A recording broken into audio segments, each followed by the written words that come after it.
Ladies and gentlemen, welcome to a new episode of the FinTech Hunting Podcast. We have a very special guest for you today. He's a FinTech sales expert. He's a networking guru, industry thought leader, and host of One Take. Please help me welcome back to the show, Jason Smith, Director of Partnership Development at Figure. Jason, welcome back, my friend. Hey, good morning. Good to see you. I always love coming on here because I just love the intros the most. I mean, the conversation's awesome, but it's like, man, like, who the hell is he talking about? And I'm like, oh, that's Well, I am hard to put on talking a about business you, card. my friend. You do a great job. I love what you're doing with One Take. I love how you network with other people, interact. You always give insightful comments. So it's a delight to have you. And I think that's kind of a great spot to start off with is let's talk about the power of video and Mhm. why some companies struggle with letting the executives do the videos, and they struggle with balancing, well, shouldn't it just be about our company? Why are you talking about this English book that you read? Or Michael, why are you talking about dinner you had with your daughter? So share with me a little insights on that. Yeah, no, that's a great question. And I love it because it's a topic that's near and dear to my heart for a couple different reasons. One, because I've really leaned into video the last year and a half, but I had a boss. I'll leave names out, but it was a founder and CEO of a company as well, and they just weren't naturally that video person. And their take, and I think a lot of the take to some of the old school folks is that people that get on and do videos, it's really just sort of a showboating thing. They're doing it to promote themselves. They're doing it to look cool, different things like that. And I respectfully completely disagree with you. I go, obviously there are going to be a couple people that maybe that's their thing. Maybe it is all about, kind of personal puff up, build up, things like that. But the reality of the situation, you and I have talked about it countless, is that business and even business to business sales, which a lot of us do, a lot of my network does, is still a people business. It's human to human, it's emotion to emotion, it's people to people. And what I love about video so much is that you can learn so much about the person that you're dealing with, who they are, Exactly. what they like, what type of person they are, especially if they do it long enough. I was speaking about somebody to you. Oh, there goes my Roomba. Hopefully you can't hear that in the back. I'll shut it off. But I was speaking to somebody about who some of my favorite people online were on LinkedIn, and from a video perspective, and it was really cool. And I'm not hold on, there we go. It'll shut. I love technology, but it's a pain. And I said about you specifically, and I'm not saying this because I'm on your show. I said, but what I really love about Michael Hammond stuff is that you know exactly who he is when you come across him, because there's no hiding. It is letting it show. So when you meet you in person, you know exactly what to expect. And to me, that is such a comforting and trusting aspect of any relationship. And especially if it's somebody that you're going to ask to, represent their company or sign a contract with you, or, speaking of anyone now, or spend some money and spend some time. I think that's such a cool thing about video and how it can really bring people home to you. I love that. And thank you. I try to be genuine and try to add value. But to your point, I have found so many times that when you start putting yourself out there on video, it significantly enhances the time when you can finally get together. It's like you're Absolutely. getting together with a best friend, a college roommate. You've known each other for years, and it enhances that. And I think the companies that lean in and are realizing the impact that video can have, you don't have to give a sales pitch every time you're on video to make it worthwhile and to add value and create thought leadership. You're director of partnerships. So let's talk Mhm. about, because in this industry, you mentioned the importance of relationships. Talk to me about partnerships. And I think, at least when I got in the industry 25, we'll just say 25 plus years ago, we'll leave it at that. We don't have to count any Okay. further. There wasn't a lot of great partnerships in the mortgage industry. I mean, if you were working for an LOS, it was you against all the other LOSs. And if you, so talk to me how partnerships have kind of evolved, and how, in today's industry, if you don't collaborate and if you don't partner with others, you're not going to survive. Yeah, no, that's exactly it. I think about it sometimes when you go back. I'm a history guy. I'm a history nerd, and you think about things when settlements are being established, or before there was, let's call it before there was a global economy or even a national or statewide economy. You had people were so limited because if the only thing that I can grow in my plot of ground is cabbage, I'm going to have a pretty short life because I tell you right now, man can't live off of cabbage alone. They just can't. It's just, there's bad jokes associated with all of that and bad experiences, but we're not going to get into that. And I think that's where partnerships evolve from. And I think in technology for such a long time, or in the mortgage industry, or let's just call it business in general, it was such a competitive spirit and it was such a competitive environment that people almost became and companies became sort of on an island by themselves until we hit this point where we realized, hey, we can't just grow cabbage alone, or try to grow things that just aren't going to work here because we don't have the ability, we don't have the tools, we don't have the dirt for it, the nutrients to grow anything else. Whereas partnerships, if you look at it, it's not competing with you, it's helping you grow. And especially if it's in the same industry, and we'll fast forward to the mortgage industry, one of the cool things that I've seen over the last couple of years that I really like, and I hate going back to uh, COVID and things like that. But I think that's really where it made people had to start thinking you were physically and literally on an island, and it wasn't as easy to just interchange people or interchange functions. And so you really started to see the advent or the beginning of true relationships in the industry where it's like, hey, if we are competing interests, that's one thing. But let's share below our secret sauce. Let's share what works well. And then you find companies, the different vendors that are like, it's not like a Tupac thing where it's me against the world. It's like, hey, how can we partner with you? How can we leverage these relationships and make those work? And then you fast forward even further, say somebody like me, who just a few months ago was looking for a new role.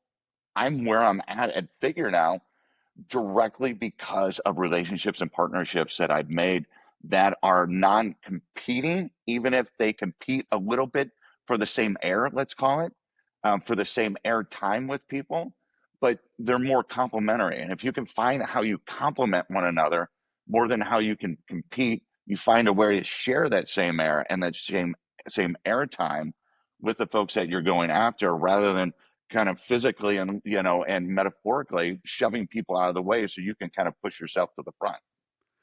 I love it, and I couldn't agree more. The partnerships are absolutely critical. The collaborations, and it's not just company to company; it's individuals with other individuals within those organizations. All of that enhances your ability to add value to other companies and to continue to move your products or services forward. Talk to me about selling tech. You've sold tech for a number of years.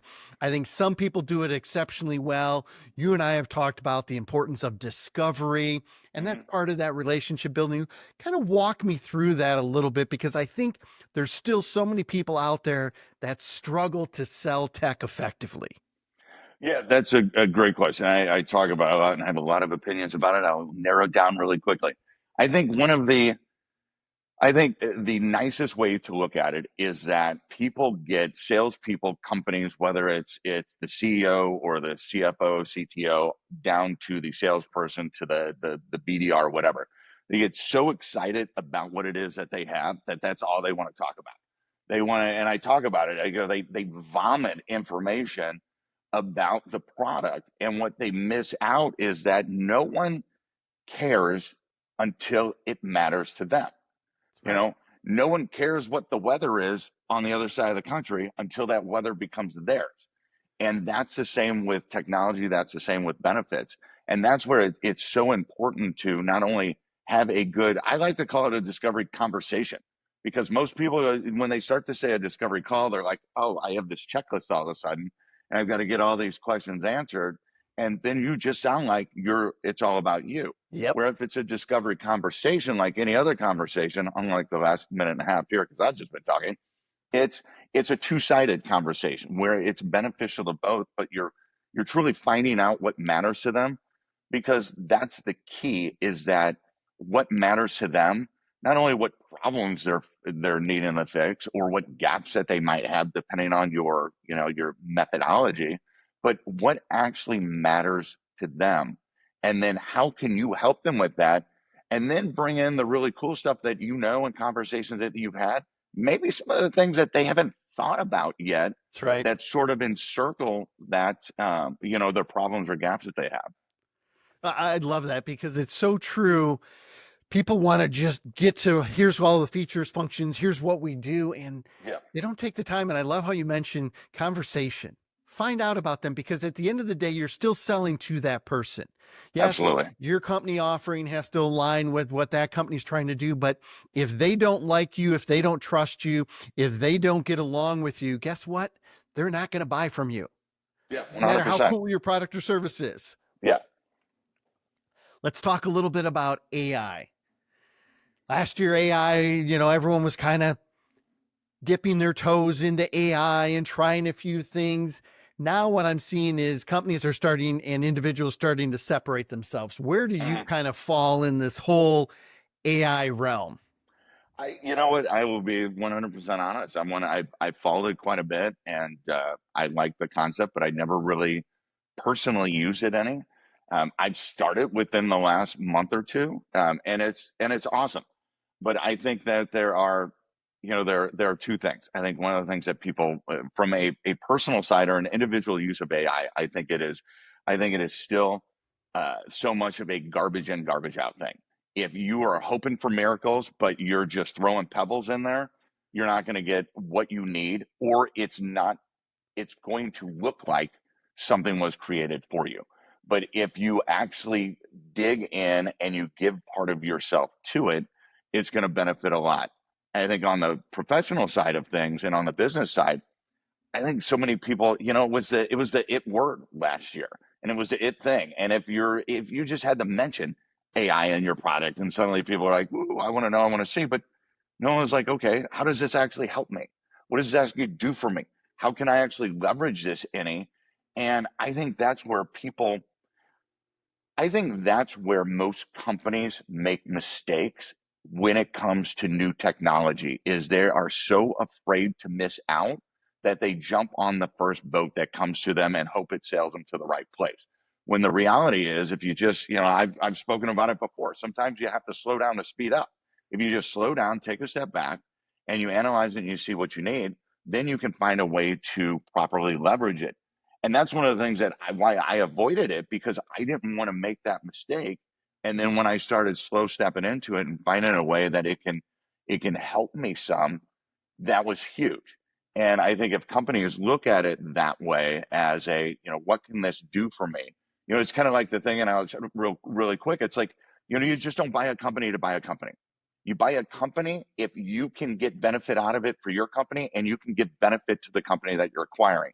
Otherwise, it's going to fall apart. And that's why, I think I read a stat recently, like something like 80% of M&A transactions in the end fail. They fail to materialize to the increased revenue and profit that people hope, because they just see an opportunity. They don't see how it can work together and help each other. And I think that's the key with AI. Well, I agree with you completely on you've got to understand the processes and how you're doing it. From AI, I took a number of courses last year. I Mhm. taught a number of courses, and what I have found is there's a couple of different camps right now in AI. It's people who are scared to touch it and they're like, you shouldn't use it at all. Your content should be completely genuine, and then there's other people who use it for everything and you can tell it doesn't sound like them at all. They Right. have 50 million icons. They use the word dwell, and I'm like, who uses the word dwell in a normal conversation? Nobody, ding, ding, ding, ding. AI wrote that. So for me, it's finding out, to your point, where are the areas that I can use it?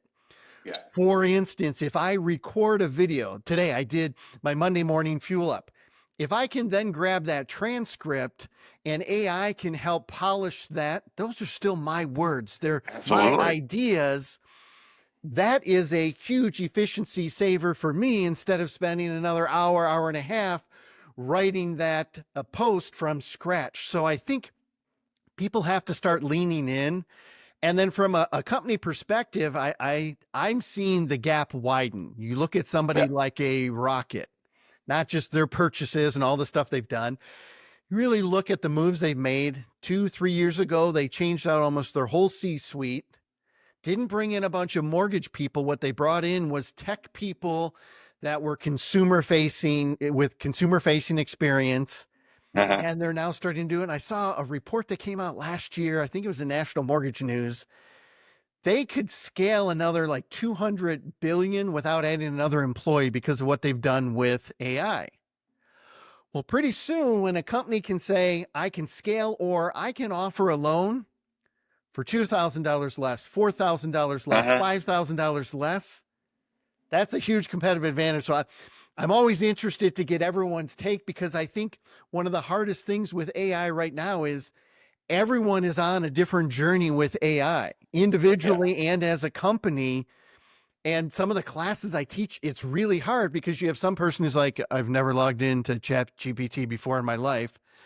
And then the other guy is, hey, I've created a bunch of GPTs and I'm trying to connect the online application. And I'm like, okay, where's the happy medium Right. to, bring some of this stuff to life? Well, we've talked a lot of cool stuff. You always have such a great perspective, but tell me now, what are you doing at Figured? What's some of the new things going on with home equity and why is home equity still so very important in today's market?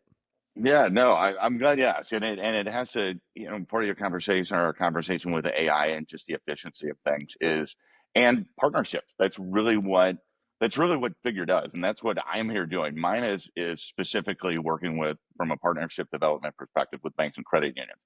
And it really goes back to the beginning of the conversation where it's, most banks and credit unions have something in the second mortgage space. They have something that addresses some sort of need. But does it address today's need or does it address yesterday's need? Right. And does it have today's technology that every consumer and every member expects? Or does it have yesterday's technology that everyone is, well, fairly sick of because it's so time consuming and it takes so long?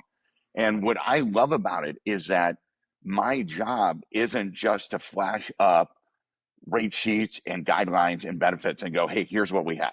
That is a little bit easier with an institution or a lender that doesn't have anything existing now because it's much more simpler for them to go, okay, this is something new. So, such a large part of my job is to say, why? Why does this matter to you? Why should you look beyond this? Why should you do these things? And what's really cool about it is that it's super easy because there's a lot of great things there because Figure is a great partner. We're there to complement what they have, to bring in something new, to be able to leverage our technology, our speed at really zero cost to the bank or the credit union, but give them what their members and what their borrowers and customers need. So it makes them, what I like about it is it makes them look really cool Right. and look really modern and up to date without them having to do any lifting, much less heavy lifting at all. And coming from selling platforms and larger technology pieces in the mortgage industry, I got to tell you, it's super cool to not have to use the term, we do all the heavy lifting. And they go, well, I still have a little. It goes, which is one of my favorite corporatisms, by the way. There's no lifting on your end. There's really just lift you up, if I can sound like a preacher for a second. And I think that's what's really cool. And for me, it's really fun to be able to sell something that can not only benefit the banks and credit unions, but more importantly, benefit the market and their people and their members. And I fit right into that. I finished up a very traditional second mortgage, and it was a pain in the booty. But I'm one of those that I have lots of equity and I have a rate on the first mortgage that I'm never going to touch. And my philosophy is that, and I'm going to talk about it later in the week, is that we need to stop this conversation about how can we keep doing what we've been doing and make it seem like it's best for the borrower, when in the reality it's just best for us. And we need to focus on what's best for our borrower, what's best for the consumer, the members, and that is looking into something like HELOC, second mortgage, to do what they need from a consolidation of debt, improvements at their house, paying for kids' college, things like that. Because that's what's going to create that partnership and the relationship that's going to last for life. If you Right. just focus on you, it's still going to be a transaction. But if you focus on them and their why and their actual needs, similar to the B2B sales, they're going to be with you and they're going to be a raving fan of yours for life. The same as we hope for partnerships and companies that we work with on a B2B perspective. I love it. If people want to find out more about how to partner with Figure and all the cool things that you're doing, what's the best way for them to get a hold of you? Yeah, absolutely. Email is the quickest on LinkedIn, certainly, but email jtsmith@figure.com. Somebody was there with J Smith before, so I have the one. So, but that, or just go to figure.com and look at me, follow me. Let's connect on LinkedIn. I like to share a lot of information. I like to build relationships and partnerships. And I am not I'm not a seller. I'm a wire. I'll let you know why. And if it works for you, great. If it doesn't, hey, we'll grab a beer or a coffee sometime and shoot the breeze about something else. Well, you and I could talk forever. You always have so many great insights. If you're not following Jason on LinkedIn, you need to. You need to follow his one take, his videos. He does such an exceptional job. You see him being genuine, sharing great insights. We met as you were filming another video with one of our friends. And since then, we've developed a great friendship. And a lot of it is because I can watch your videos throughout the week and I know what's going on with you. Even if we Ditto. can't connect on the phone or whatever, we share back, we converse back through that. So I can't wait to see you live at some of the upcoming industry events. But Jason, you always share a wealth of knowledge and expertise. Thank you for being a guest on this episode of the FinTech Hunting Podcast. Thanks, sir. Appreciate it.